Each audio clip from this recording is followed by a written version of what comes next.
السلام علیکم friends, welcome to کتاب نگری یوٹیوب چینل کتابوں کی نگری میں خوش آمدید۔ میں ہوں آپ کی ہوسٹ اقراء یاسین اور آج میں آپ کے لیے لے کر آئی ہوں عائشہ گل کے قلم سے تحریر کردہ ناول طلسم یاقوت کے ایپیسوڈ نمبر 13 کو لے کر۔ اس ایپیسوڈ کو سٹارٹ کرنے سے پہلے آپ جلدی سے کر لیجئے ہمارے چینل کو سبسکرائب، ویڈیو کو لائک اور کلک کر لیجئے بیل آئیکن کو۔ اب آتے ہیں ناول کے ایپیسوڈ کی جانب۔ باہر سے پورے ناگ محل کا رنگ کالا تھا، جبکہ اندر سے ساری اینٹوں پہ ڈارک گرے رنگ ہوا تھا۔ تبھی یہاں اتنی لائٹ چلنے کے باوجود بھی اندھیرے کا اثر زائل ہونے میں ناکامی ہی ٹھہری تھی۔ اندرونی حصے سے نکل کر وہ دونوں ایک کھلی جگہ پر چلی آئیں، یعنی چھت سے خالی جگہ جہاں آس پاس ریت تھی مگر گیلی، اور جگہ کے وسط میں ایک پرانا سا کنواں بنا ہوا تھا۔ ان کے آنے سے پہلے کئی کنیزیں وہاں موجود تھیں جو پانی نکال کر بالٹیوں میں بھر رہی تھیں اور اٹھا کر انہیں پورے محل میں جہاں جہاں پانی کی ضرورت تھی پہنچا رہی تھیں۔ یہ اچھی مصیبت ہے، یہاں تو ڈھنگ سے پانی کا سسٹم ہی موجود نہیں ہے۔ سنجیبل کو قدرے بیزاریت ہوئی۔ 10 بالٹیاں تمہیں بھرنی ہیں اور 10 مجھے۔ وہ جو کام کرتے لڑکیوں کو دیکھنے میں مصروف تھی، 10 بالٹیوں پہ تو اسے جیسے کرنٹ ہی لگ گیا۔ کیا 10؟ وہ صدمے کسی کیفیت میں چلائی۔ وہ تو ایک بالٹی بھر کر اٹھا لے یہی بہت تھا، کچا کے 10 بار اٹھا کے دور تک پہنچانا۔ یہ سب بھی 10 بھر لینے کے بعد اپنے دوسرے کاموں میں لگ جائیں گی۔ سنجیبل نے سوچا کہ اس کا تو آج کا دن یہی گزر جائے گا، مگر اس کی سوچ کو شانفہ نے یہ بول کر غلط ثابت کر دیا کہ اب کھڑی کیوں ہوں؟ بھرو، صرف گھنٹہ بھر کا وقت ہوتا ہے اس کام کے لیے، پھر وہ آ کر چیک کرتی ہیں کون رہ گیا، سست پڑ گیا، کیونکہ اس کی چھری اپنے جسم پر کھانی ہے۔ یا اللہ، مجھے ان ظالموں سے بچائے رکھنا۔ وہ دل ہی دل میں دعا کرتی کنویں کے پاس آئی، ایک بالٹی بھری اور اٹھاتے ہوئے وہیں زمین پر بیٹھ گئی۔ اتنی بڑی بالٹیاں کیسے اٹھا لیتی ہو تم لوگ؟ یہ کہاں بھاری، اور ویسے بھی اگر ہیں تو اب ہمیں ان کا وزن اٹھانے کی عادت ہو گئی ہے۔ 10 بالٹیاں تو کچھ بھی نہیں۔ شروع میں تو میری بھی ایسی جان جاتی تھی، مگر پھر آہستہ آہستہ یہ کام آسان لگنے لگا، اور پہلے جو گھنٹہ پار ہو جاتا تھا اب آدھا گھنٹہ مشکل سے پار جاتا ہے کہ یہ کام ختم۔ دوسری کنیزیں جاتی جا رہی تھیں، صرف گنی چنی ہی کنیزیں رہ گئی تھیں۔ تبھی کنویں سے پانی بھرنے کی باری ان کی جلدی آ رہی تھی۔ شانفہ، یہ تو بتاؤ کہ شاطا دیوی کے حمام میں بھی بالٹیاں ایسے پہنچائی جاتی ہیں؟ سنجیبل نے مذاقاً پوچھا۔ نہیں، ان کے حمام میں بالٹی پہنچائی نہیں جاتی، پہنچائی بھی جائے تو 4-5 دنوں بعد۔ لیکن ایسا کیوں؟ اس نے اچنبھے سے شانفہ کی طرف دیکھا۔ کیونکہ وہ نہاتی ہی نہیں ہے۔ عجیب سا جواب۔ یہ کیسا جواب ہوا کہ وہ نہاتی ہی نہیں ہے؟ سنجیبل کو اس بات کا ذرا برابر یقین نہ آیا۔ ہاں، بات تو عجیب ہی ہے، مگر میں نے کون سا دیکھا ہے، صرف سنا ہی ہے، اور مان اس لیے سکتی ہوں کہ ان کے حمام میں شاذ و نادر ہی پانی کی بالٹی جاتی ہے، اور وہ بھی شاید حمام کی صفائی کے لیے۔ یہ ناول آپ کتاب نگری یوٹیوب چینل پر پڑھ اور سن رہے ہیں۔ حیرت ہے، اتنی گندی ہے کہ یہ شاطا؟ سنجیبل بڑبڑا کر رہ گئی اور پورا زور لگائے بالٹی اٹھا کر اندرونی حصے کی جانب جانے لگی، مگر بالٹی اٹھائے نہیں اٹھ رہی تھی۔ اوف، یہ تو بہت بھاری ہے، کیسے لے جاؤں گی میں اسے؟ بے بسی سے بالٹی کو دیکھتی ہی رہی، جب شانفہ اپنی بالٹی اندر رکھ کر واپس بھی آ گئی اور اب دوبارہ سے نئی بالٹی لے کر بھرنے لگی۔ ان کی بالٹیاں بھی لوہے کی بنی تھی جو پانی کے بغیر خالی ہی اتنی بھاری ہوتی تھی۔ شانفہ اپنی بالٹی لیے اس کے پاس سے گزرنے لگی تو اسے ابھی تک ویسی کی ویسی کھڑی دے کر اپنی بالٹی نیچے رکھے بولی، کیا سوچ رہی ہو؟ وقت برباد نہ کرو اور اٹھاؤ بالٹی، آ جاؤ میرے پیچھے، میں بتاتی ہوں کہاں کہاں رکھنی ہے۔ مجھ سے اٹھائی نہیں جا رہی۔ بھری بالٹی کو گھورتے ہوئے وہ بتانے لگی، بچپن سے کیا کھاتی آئی ہو، ایک بالٹی تک نہیں اٹھائی جا رہی؟ شروع میں مجھے بھی مشکل ہوتی تھی، لیکن میں اٹھا کر پہنچا تو آتی ہی تھی، تم سے تو اٹھائی بھی نہیں جا رہی۔ شانفہ کسی دوست کی طرح اسے ڈانٹ بھی رہی تھی۔ میں سوچ رہی ہوں اس کو آدھا کر دوں۔ سوچنے کسی انداز میں کہا گیا، اس پر تو زیادہ وقت لگ جائے گا، یعنی تم اس آدھی بالٹی کو رکھ کر آؤ گی، پھر دوسری آدھی بھر کر اس میں انڈیلنے جاؤ گی، اور پھر سب کے ساتھ ایسا ہی کرو گی، تو گھنٹہ چٹکیوں میں گیا، اور پھر تم نہیں ہو یہ جان کر بھی شاغلہ تمہیں بخشے گی نہیں۔ یہ دردناک حقیقت کہ شاغلہ اسے بخشے گی نہیں، وہ بے بسی سے آہ بھر کر رہ گئی۔ کیا مصیبت ہے یار! سنجیبل کی آہیں جلد ہی غصے میں بدل گئی۔ اس نے غصے سے بالٹی کو پاؤں مارا تو اپنا ہی پاؤں دکھنے لگا، اور پاؤں بھی وہ جسے موچ آئی ہوئی تھی۔ ہاں، لیکن شانفہ کے دیے گئے تیل نے جادو کا اثر کیا تھا کہ درد صبح تک غائب تھا، لیکن اسے لگ رہا تھا کہ ان کاموں کے چکر میں پیروں پر زور ڈالنے سے پھر سے جاگ اٹھے گا۔ ابھی تو تم سے جتنی لے کر جائے نہیں جاتی ہیں، بیچ میں رک کر سانس لے کر لے جاتی جاؤ، باقی کی تمہاری میں پہنچا دوں گی، شاغلہ کی نظر سے بچا کر، کیونکہ اس کی نظر ہر کسی پر ہوتی ہے، کون کیسا کام کرے اور کتنا کام کر رہا ہے۔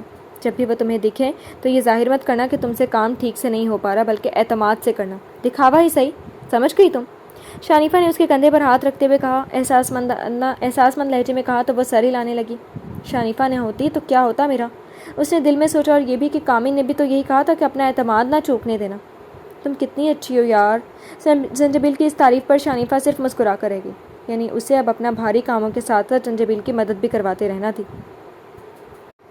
یہ ناول آپ کتاب نگری یوٹیوب چینل پر پڑھ اور سن رہے ہیں۔ بالٹیاں بھر بھر کے اس کی تو اب کمر دکھ رہی تھی۔ کل کے سفر کی تھکان ٹھیک سے اتری نہیں تھی کہ اگلے دن سے کڑے کام شروع ہو گئے۔ اسے پھر سے تھکاوٹ ہو رہی تھی، کیونکہ کام کرنے کی اسے عادت چنا تھی۔ بچپن سے لے کر اب تک اس نے کسی کام کو ہاتھ تک لگانے نہیں دیا تھا۔ مگر پھر بھی تھوڑا بہت ہاتھ تو وہ ہلا ہی لیتی تھی۔ مگر یہاں تھوڑے بہت والا معاملہ تھا ہی نہیں، یہاں تو اتنا وزن اٹھوایا جاتا تھا جیسے یہ سب کوئی گدھے ہوں اور ان پر بوجھ لاد دیا جائے۔ اس وقت وہ سب کنویں کی طرف سے باہر کی جانب نکلتے دروازے کی طرف بڑھ گئی تھی۔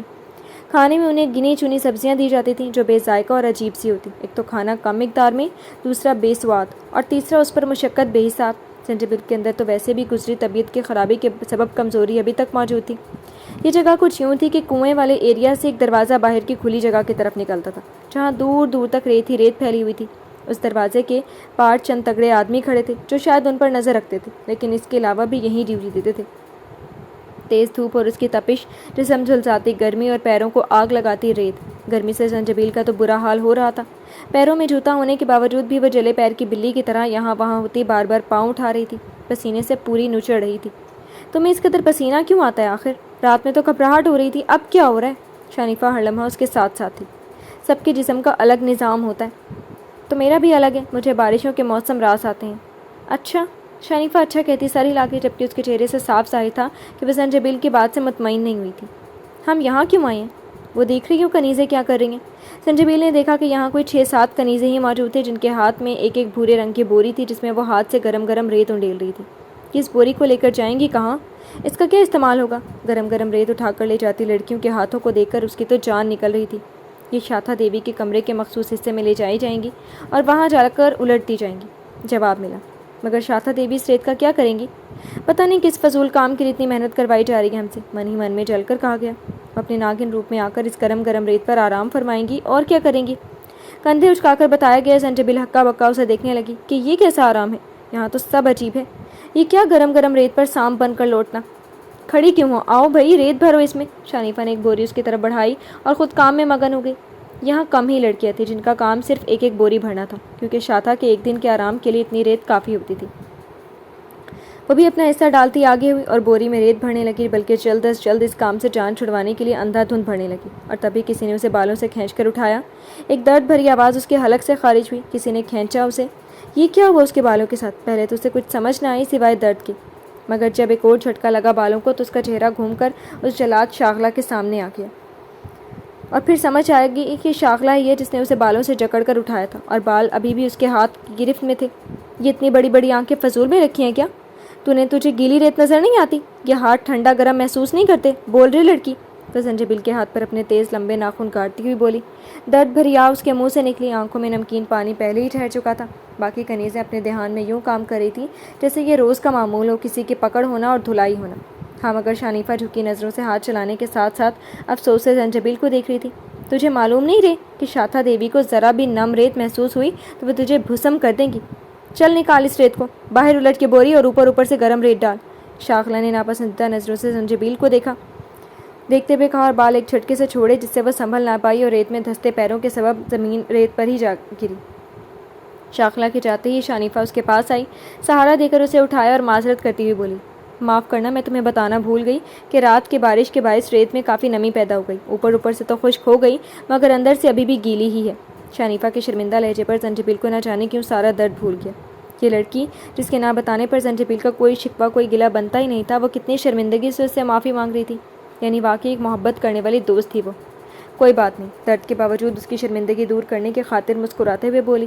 شنیفا نے افسوس سے اسے دیکھا اور پھر اپنے کام میں مشغول ہو گئی، جبکہ زنجبیل نے بھی اپنی بوری کو افسوس سے دیکھا اور پھر نہ چاہتے ہوئے بھی اسے الٹ دیا۔ جتنی محنت پہلے کی تھی اب دوبارہ کرنی پڑے گی، اوپر سے سر میں درد اٹھ رہا تھا شاغلہ کے بال کھینچنے سے۔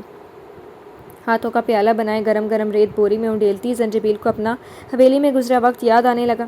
کتنا پیار کرتے تھے نا اس کے ماں باپ، مجالتی جو ایک بار بھی کوئی چھوٹا سا کام ہی اسے کہہ دیا، بلکہ اگر کبھی وہ کچھ کرنے لگتی تو زینا اسے منع کرتی، اپنے کمرے میں بھیج دیتی، اور اب یہ وقت تھا کہ اسے ایسے ایسے کام کرنے پڑ رہے تھے جن کے بارے میں اس نے کبھی خواب میں بھی نہیں سوچا تھا۔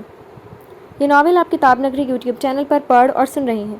تقریباً آدھا گھنٹہ اسے بوری بھرنے میں لگا، کیونکہ تھوڑی ہی دیر میں اس کے بازو جواب دے گئے اور اس کی سپیڈ کم ہوتی چلی گئی، تو شنیفا نے باقی کی بوری بھرنے میں اس کی مدد کروائی۔